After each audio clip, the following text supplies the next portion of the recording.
పట్టా చేయడం లేదంటూ ఒక రైతు ములుగు కలెక్టరేట్ ముందు ఆవేదన వ్యక్తం చేశారు. 6 సంవత్సరాలుగా తన భూమిని పట్టా చేయకుండా ఉన్నతాధికారులు కాలయాపన చేస్తున్నారంటూ తన గోడును వెళ్లబోసుకున్నాడు. మంగపేట మండలం బుర్లగూడెం శివారున్న సర్వే నెంబర్ 14/1లో 9 ఎకరాల 20 గుంటల భూమిని 2006 సంవత్సరంలో అసైన్మెంట్ ద్వారా ఉమ్మడి ఆంధ్రప్రదేశ్ పట్టా పాస్బుక్లు కలిగి ఉన్నానన్నాడు. 2018 సంవత్సరం నుండి ఇప్పటి వరకు తెలంగాణ పట్టా పాస్బుక్ కోసం రెవెన్యూ కార్యాలయం చుట్టూ తిరిగినా అధికారులు పట్టించుకోకపోవడంతో న్యాయం కోసం హైకోర్టును ఆశ్రయించగా బాధిత రైతుకి న్యాయం చేయాలంటూ కోర్టు ఆదేశాలు జారీ చేసినప్పటికీ అధికారులు నిర్లక్ష్యం చేస్తున్నారంటూ ఆవేదన వ్యక్తం చేస్తున్నాడు.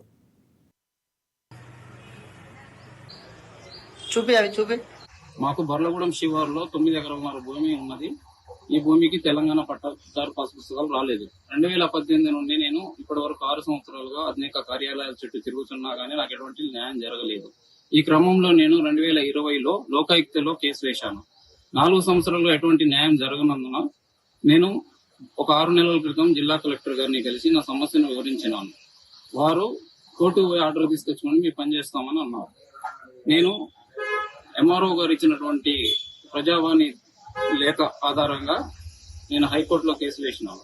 హైకోర్టు వారు ఎంఆర్ఓ గారు ఇచ్చినటువంటి లేఖను కన్సిడర్ చేస్తూ నాకు న్యాయం చేయమని ఆర్డర్స్ పాస్ చేసినారు.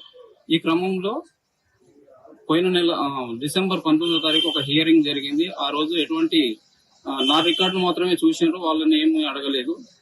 మళ్ళీ రెండవ హియరింగ్ 9వ తారీఖు నిన్న జరిగింది. కానీ నన్ను ఏ మాత్రం అడగలేదు. నాకు ఎటువంటి అడగకుండానే బయటికి పోమన్నారు. నేను బయటికి వచ్చిన ఈ క్రమంలో నా ప్రత్యర్థులు అయినటువంటి సముద్రాల గోపయ్య ఆయన కొడుకు, సముద్రాల గోపయ్య కొడుకు మరియు వాళ్ళ తమ్ముడు లాయర్కి 5 లక్షలు ఇచ్చినాం, కలెక్టర్కి 5 లక్షలు ఇచ్చినాం, నువ్వు జీవితాంతం తిరిగినా నీ పని కాదురా అనుకుంటూ వెళ్ళిపోయారు. ఈ విషయం తెలియజేయడానికి నేను ఈ రోజు మళ్ళీ కలెక్టర్ గారికి లెటర్ పెట్టాను. కలెక్టరేట్ చుట్టూ ప్రతిరోజు వస్తున్నాను, దరఖాస్తులు చేస్తున్నాను, కానీ నాకు ఇంతవరకు ఎటువంటి న్యాయం జరగలేదు. హైకోర్టు వారు ఇచ్చినటువంటి ఉత్తర్వులను కూడా వీళ్ళు అమలుపరచలేకపోతున్నారు. ఇంకా కాలయాపన